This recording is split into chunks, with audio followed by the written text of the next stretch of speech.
Pemirsa, rencana pemerintah untuk menggelar pilkada serentak pada 9 Desember mendatang akan terus berjalan, meski sejumlah pihak mendesak untuk ditunda.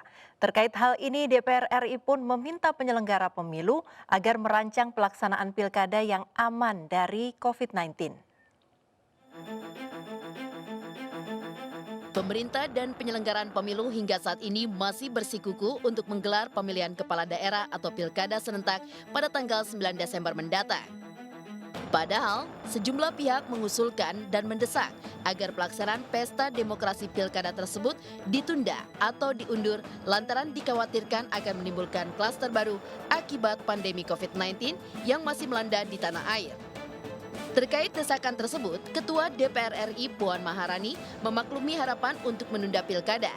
Kendati demikian, Puan berharap pihak terkait seperti KPU, Bawaslu dapat merancang pelaksanaan pilkada yang menyesuaikan protokol kesehatan pencegahan COVID-19. Puan juga mengingatkan aparat penegak hukum seperti Polri, TNI, dan Kejagung segera menggelar Rakornas untuk membahas pengamanan pilkada 2020 di tengah pandemi. Yang menyampaikan agar ada penundaan, tentu saja saya juga memahami bahwa bagaimana jangan sampai terjadi klaster pilkada di masa pandemi COVID-19 ini. Jadi tentu saja yang harus kemudian kita sama-sama jaga adalah bagaimana kita kemudian mematuhi protokol kesehatan COVID-19 ini, yaitu menjaga jarak, kemudian tentu saja memakai masker, dan kemudian sering mencuci tangan.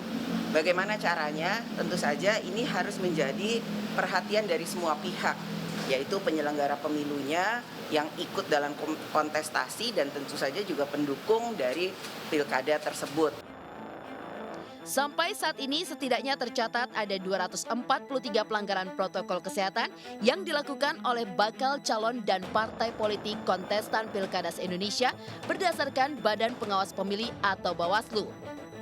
Sementara, menurut catatan KPU, ada 60 bakal calon yang dinyatakan positif corona. Padahal calon kepala daerah seharusnya mampu memberi contoh disiplin, terutama kepada masyarakat pemilihnya.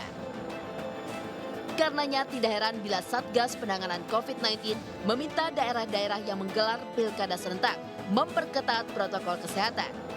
Dari Jakarta, Angelika, iNews.